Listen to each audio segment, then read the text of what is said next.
What's the backup? There is no backup. Trust me.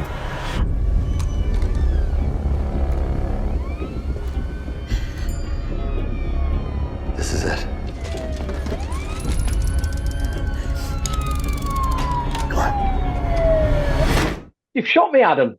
You've got no beard. You're looking very clean shaven. I'm Yeah, so used to seeing you. it's not my choice. It was stolen from me on set, and It's freaking me out. I hate it so much. Was that after? Can you hear me okay now? Yeah. Yeah, we can hear you. Yeah. Okay. there Sorry he about is. that. Cheers. Did you lose the beard on set after Riley slapped that mosquito off your face? Was it that hard? Yeah, I Could still you think imagine about if that. it was just like, and then just clear faced?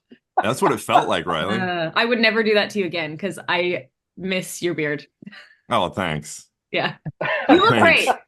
You Yeah, look great. okay. Yep. No, I'm saying- No, you do. You look about 20 years younger. You look great. That yeah. is true. Yeah, Yeah. Exactly. Yeah. Let's go with what I was that. going How- for. Listen, the one thing I wanted to ask you that I was just on the train back. It just came to me. I was thinking that all these. I don't want to give too much away, but kind of the set that's changing the clicking on the safe and the door locks and things like that. How is your OCD coping after that? Oh, You- for me, yeah. I mean, mean, it was, there was a lot of like little nuances and whatnot that we had to deal with, which was, I mean, it really did kind of help the process along because it didn't just feel as easy as just being able to, bust in and do what we want to do. Yeah. But yeah, it's like now watching it back, I'm like, wow, he's got some quirks, that one. Yeah, I mean, now you say that. I mean, when you say looking back at it now, I'm quite curious from when you read the script because it's kind of such a mind melter, the film.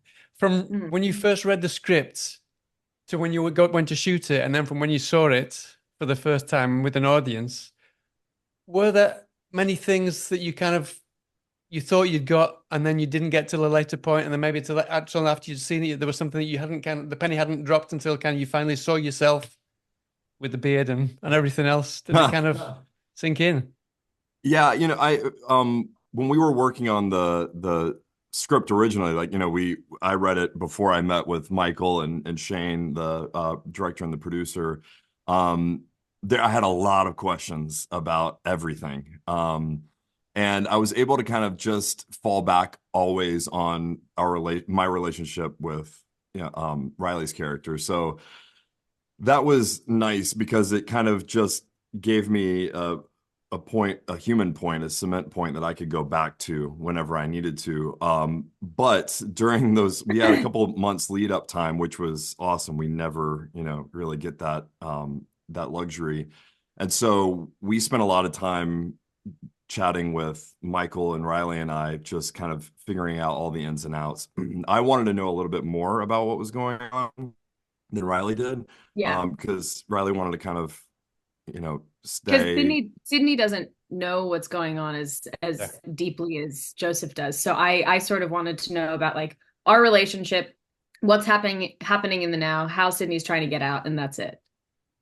Yeah. So and then when we saw the movie, like it, Michael being an editor before, that's what he does for a living, is that we were able to really see storyboarded out on set, photos that they had taken with he and Carissa, our DP, before we even got there. So it was, it really just kind of made a lot of sense. I think it's because we spent so much time with it, because we shot over the course of 2 seasons.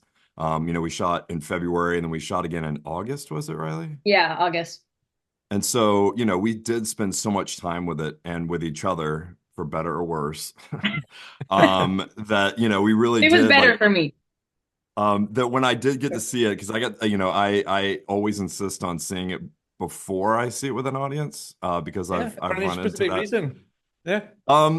You have to do a Q&A directly afterward. And if you're still processing what you just saw, which I've done before, actually at South by Southwest, it's very difficult for me to put things into words, but having been able to digest it, and then also, have watch it with my wife, who's the real, critic. She really understands film like nobody else.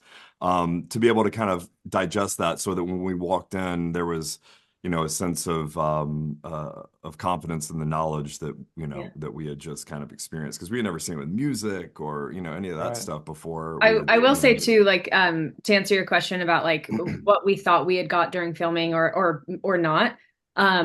Again, like, Joseph's character is so much more intertwined in this story. And so I hadn't seen any of the stuff that they shot without me. So I didn't know. I actually didn't, outside of reading the script, I didn't know what any of it was going to look like. And once I saw that, I was like, oh, whoa, this is serious. This is bad. And I thought that was like a really fun adventure for me, because they had all seen it and I hadn't yet. Wow, that's great. Now, because I was going to ask you, how did you kind of keep that enigmatic kind of feeling all the way through the film? So, it must have really helped you in a way, but then at the same time, you were kind of like, I hope I'm getting this right. Just always kind of second guessing because you don't know half of the story, no?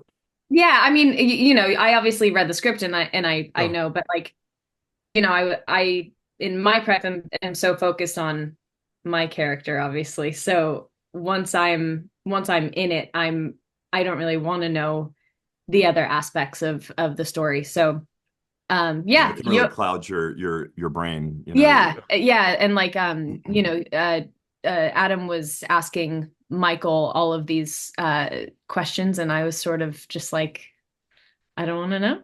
I just have one goal here. Brilliant. I see.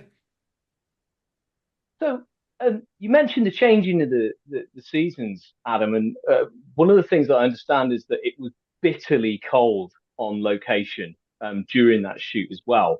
And obviously there's a lot of pressures with an indie movie like this, predominantly time and financial constraints. But when you're that uncomfortable, did that give you an edge that maybe you wouldn't have had Absolutely. had you been more comfortable? Yeah, I mean, I always invite kind of, outward forces to, play certain, key roles within the film. I think the cold is, a character in the film. I think the seasons are a character in the film. And for us to be able to, as actors, we're being, forced upon with this cold weather, which makes you feel a certain way. You have all these clothes on.